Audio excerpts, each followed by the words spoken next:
दैनिक जागरण संपादकीय डिक्टेशन में आपका स्वागत है। डिक्टेशन 10 सेकेंड के बाद स्टार्ट होगा।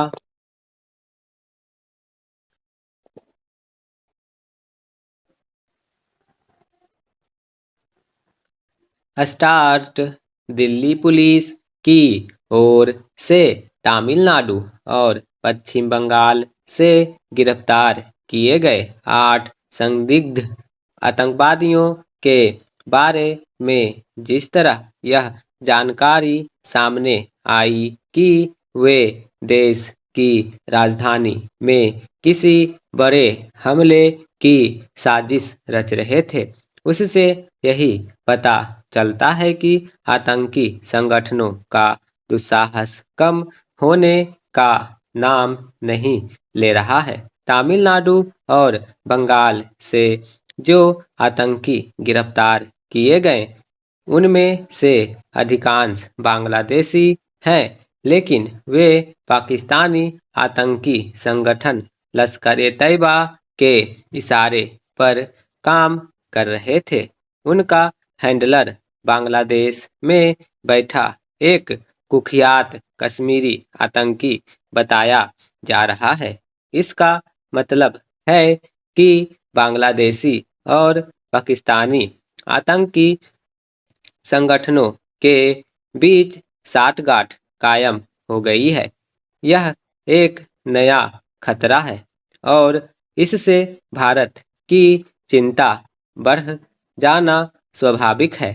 यह मानने से अच्छे भले कारण हैं कि पाकिस्तान और बांग्लादेश के आतंकी तत्वों के बीच साठगांठ पिछले लगभग 1.5 वर्ष से तब हुई जब मोहम्मद यूनिस बांग्लादेश की अंतरिम सरकार का संचालन कर रहे थे।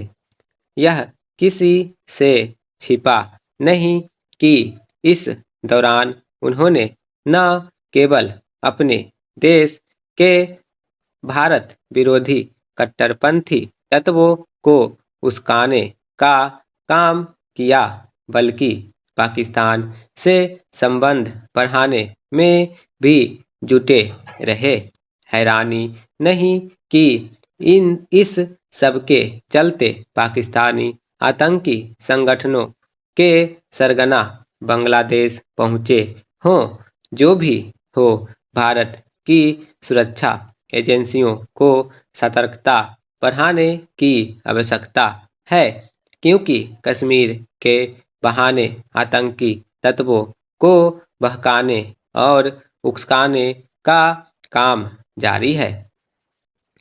दिल्ली पुलिस की ओर से पकड़े गए आतंकियों के दुस्साहस का पता इससे चलता है कि उन्होंने दिल्ली और कोलकाता में भारत विरोधी पोस्टर चस्पा किए थे। इन पोस्टरों की छानबीन के तहत ही दिल्ली पुलिस संदिग्ध आतंकियों तक पहुंची।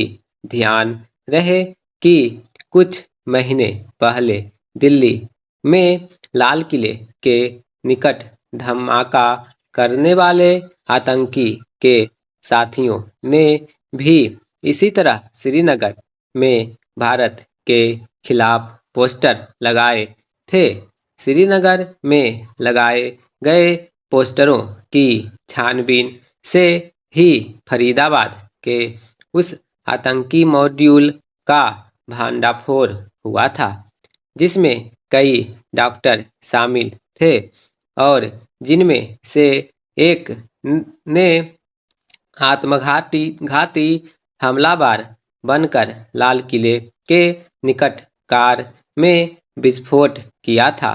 ये दोनों घटनाएं यही बताती है कि पुलिस एवं सुरक्षा एजेंसियों को प्रत्येक छोटी से छोटी घटना को गंभीरता से लेना चाहिए और उनकी गहन जांच भी करनी चाहिए। दिल्ली पुलिस के हाथ आए संदिग्ध आतंकियों के पास से फर्जी आधार कार्ड बरामद हुए हैं और वे उन्हीं के जरिए तमिलनाडु और कोलकाता में काम कर रहे थे। इसका अर्थ है कि लोगों को इसके लिए आगाह किए जाए कि वे किसी को काम पर रखने से पहले उनके पहचान पत्रों की जांच सावधानी से करें।